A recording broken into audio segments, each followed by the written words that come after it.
In the book of Judges, chapter 19, verse number 30, there is a horrific act where a Pilegesh ran away from her husband, who wasn't exactly a very nice person, and the tribe of Benjamin tribe, who were a bunch of Reshaim at the time, found her and did their way with her in such a horrific and atrocious way. It is recorded in the Tanakh. What they did to this woman, may you never know. May you never know such horrific things. Unfortunately, similar things have been reported in the media just in the last few weeks. Young girl went to Eilat. A group of, 16 or 20 guys decided that they're going to have fun by destroying this girl. And these stories continue. This story, there's nothing new under the sun. What happened in Eilat a few weeks ago, it's nothing new. It happened in the Tanakh also, to even a worse extent. This woman was raped, tortured by these Reshaim. They were Jews, but Reshaim. After that, she got back to our house, and her husband, who understood what happened, cut her into pieces and sent a little piece of her to the different tribes. Little piece of her to the different tribes and say, look what they did to her. What they did to her. And to get them angry, because we want to go to war with these wicked Benjamin. This tribe, Benjamin himself was one of the 4 people that never sinned. Big tzaddik. But that doesn't mean that all of his descendants are tzaddikim. This generation of the Benjamin tribe was Reshaim. Horrible people. So, he sent it to Yehuda. He sent it to Yosef. He sent it to all of the tribes. Not obviously the patriarchs themselves and so on. They weren't alive at the time. So now, everybody got heated. Everybody got angry. And decided, time has come to go to war with the tribe of Benjamin. And they went to war. They went to war with them with 400,000 soldiers. Am Yisrael went to war against one of the tribes with 400,000 soldiers. The Benjamin tribe had 26,000 soldiers. You would think logically the war should be done in 15 minutes. And if they're good soldiers, a day. That's the way it's supposed to work logically. 400,000, you're talking about a ratio of 16 to 1. So imagine, it doesn't matter how strong you are, it doesn't matter if you know taekwondo and jiu-jitsu and maybe a little capoeira, 16 guys that don't even know how to fight, jump you, you're getting beat up. All the stuff that you think, no, it's Bruce Lee. Yeah, it's in the movies. 16 guys jump you, you're finished. You're finished. 16 guys with weapons, do I have to say it? Here, it didn't work that way. Now you would think, wait a minute, 400,000 righteous people. 26,000 wicked Reshaim. That's even more of a reason why this fight should be finished in 15 minutes. Right? Not only is it rationally 400,000 versus 26,000, but on top of it, the 26,000 don't have any good merits. They're Reshaim, they're wicked people. Look what they did to this girl. Didn't work out that way. In the book of Shoftim, chapter 20, verse 18, Am Yisrael goes to the Kohen Gadol, go to the Urim and Tumim, talk to HaShem. Should we go to war? Urim and Tumim says, you're going to win the war. Meaning, got stamped from HaKadosh Baruch Hu, you're going to win the war. Didn't say a time though.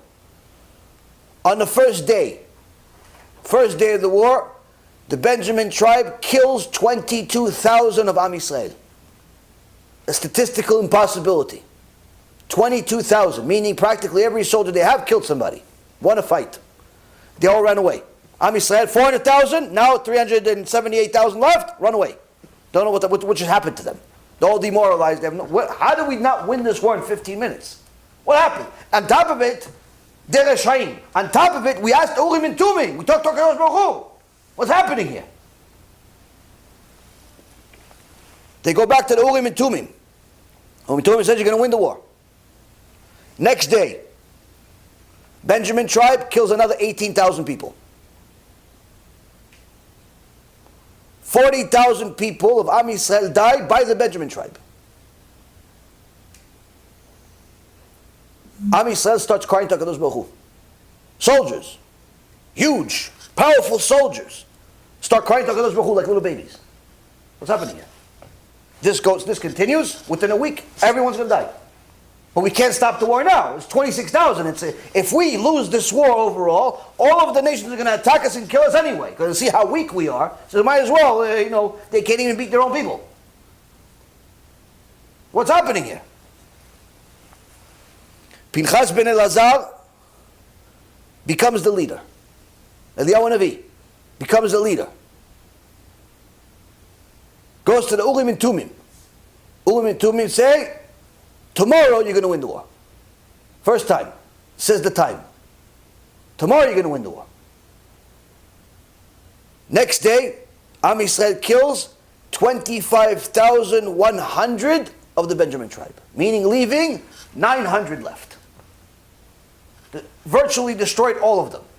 Still a little bit left. That's where there's still in the world some of the Benjamin tribe. And we're only going to know who is who when Mashiach comes.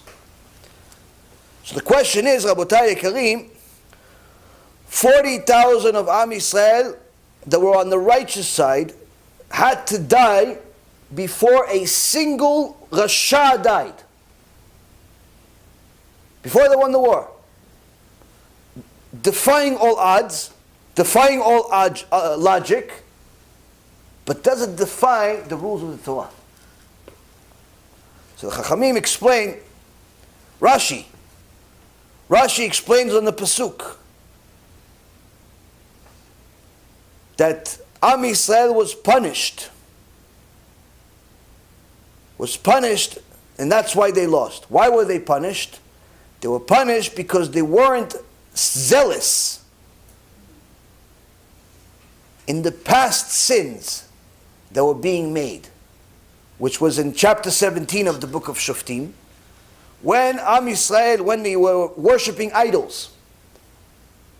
When people were worshipping idols, Am Yisrael wasn't zealous to go fight it.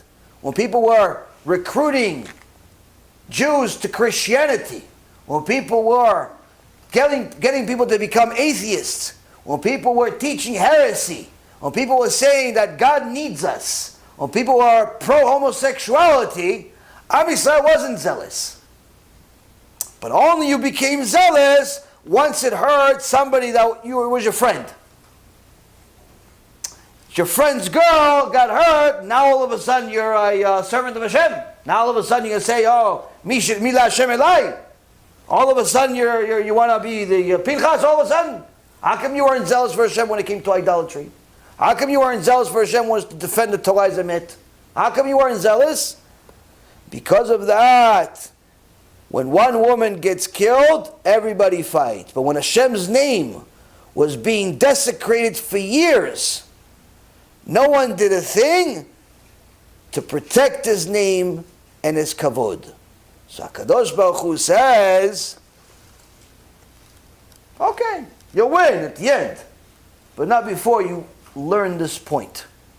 You learn this point that if you want to be saved, when you want to be saved, if you want that special protection, when you want that protection, you have to fight for the kavod of Hashem. Not when you want to fight, but rather when you need to fight. How do you know when to fight? Anytime Hashem's name is being desecrated, that's your cue. That's your cue. You see a rabbi or a speaker or somebody desecrating Hashem's name, you stay quiet. Don't expect any special privileges from Hashem. You're defending the reform mentality. You're defending the Christian missionary mentality. You're doing all of that. Don't expect the Kadosh Baruch Hu to be on your good side when you need him to. Why? You didn't defend his honor. You didn't defend his name. Yeah, but I was righteous overall. I kept Shabbat. I kept this. Yeah, you're good. I'm not going to say that you're going to gain home permanently. But as far as the special privileges, not so much. Why? Because you didn't do it. You didn't make it to the team. You didn't make it to the team. You aren't on the starting lineup. We kept you in camp. Kept you on the roster somehow. Why? Fighting for the kavod of HaShem is the most important thing in the world. Most important thing in the world. B'Shem Hashem Na'aseh V'Natzliach, we're very excited to offer you the new Be'ezrat Hashem app 3.0. It's a newer, faster app full of Torah, lots of Kedusha by the Shiurim that we do, myself, Rabbi Ephraim, Rav Chaim, where you'll have also newer features where you're able to use the app while you're using other applications on your phone. You'll be able to share the lectures directly from the app. You'll be able to donate online and support our Kiruv and our Torah work that we're doing. And the most exciting feature is that you'll be able to actually ask questions directly on the app and get answers from the rabbis directly from the app. This is something unprecedented, and Baruch Hashem will be able to offer it. Thank you again for all of your support. Check it out. Make sure you have the kosher Torah that will re-energize your neshama each and every single day. Call to B'chava Tzlacha.